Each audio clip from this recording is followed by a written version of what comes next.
చట్టం న్యాయం లేదని, కోర్టులతో తమకు పని లేదని, తమకు ఏది అనిపిస్తే అది చేస్తామని, తమ చేతిలో ఉన్న కొంతమంది పోలీసులతో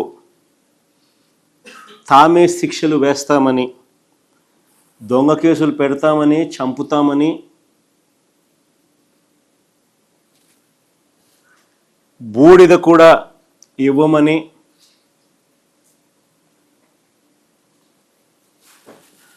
అధికారిక ప్రకటన చేయగలరా? చంద్రబాబు నాయుడు అడుగుతా ఉన్నా, ఆయన పార్టీలను అడుగుతా ఉన్నా. అధికారికంగా ఇవన్నీ మేము చేయగలమని చెప్పి మీరు అధికారికంగా ప్రకటన చేయగలరా?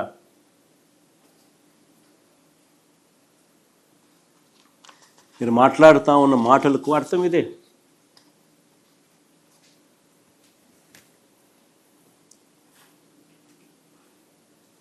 కవరప్లో భాగంగా సాయి కృష్ణ మొదట రౌడీ షీటర్ అన్నారు. కవరప్లో భాగంగా ఇదే సాయి కృష్ణ అనే పిల్లాడిని మొదట రౌడీ షీటర్ అన్నారు. రౌడీ షీటర్ను వెనకేసుకొని వస్తారా అని కూడా ఎదురుదాడి చేశారు. జనం ఎప్పుడైతే చీకొట్టడం మొదలుపెట్టారో అప్పుడు వెంటనే మళ్ళీ యూటర్న్ తీసుకొని ఇదే చంద్రబాబు నాయుడు గారు తన మనుషుల చేత ఆ కుటుంబ సభ్యుల దగ్గరికి పంపించి చివరికి ఇదే సాయి కృష్ణ కుటుంబాన్ని తాను పిలిపించుకొని సెక్రటేరియట్లో వాళ్ళకు టైం ఇచ్చి వాళ్ళ పక్కన కూర్చొని వాళ్ళ చేయి పట్టుకొని ముసలి కన్నీరు కారుస్తూ న్యాయం చేస్తాను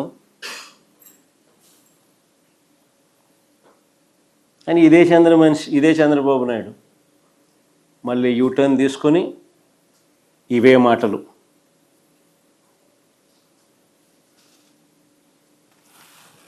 అసలు ఏ రకంగా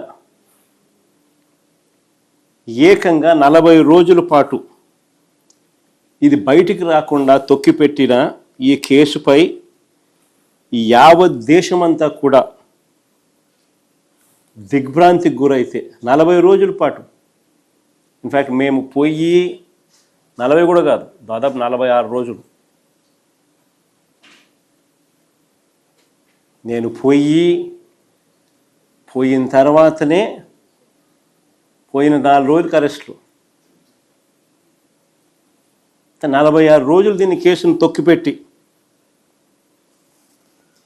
ఈ కేసుపై యావత్ రాష్ట్రమే కాదు దేశమంతా కూడా దిగ్భ్రాంతికి గురైతే అసలు ఏం జరిగిందో, చట్ట ప్రకారం ఎంతమంది మీద, ఎంతమంది పెద్దల మీద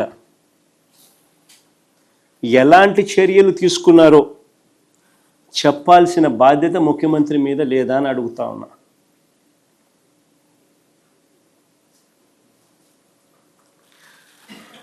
ఇంత జరిగినా కూడా ఇప్పటికీ కూడా చంద్రబాబు నాయుడు గారిలో కానీ ఈ ప్రభుత్వంలో కానీ ఎక్కడా కూడా చిత్తశుద్ధి అనేది కనిపించదు. ఎక్కడా కూడా ఏ కోశానైనా కూడా కనీసం రిమోర్స్ లేదు, పశ్చాత్తాపం లేదు.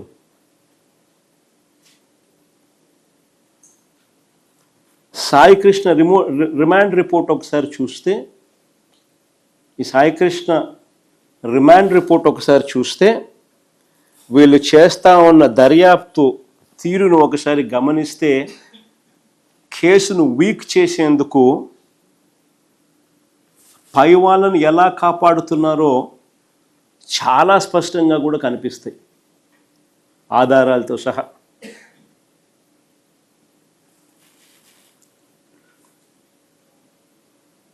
నేను 4-5 పాయింట్ల రిపోర్ట్ల ఆధారంగాను 4-5 పాయింట్లు లాజిక్తో లాజికల్గా నేను చెప్తాను. రాష్ట్ర ప్రజలందరూ కూడా ఆలోచన చేయమని అడుగుతా ఉన్నా. సాయి కృష్ణను మార్కాపురం నుంచి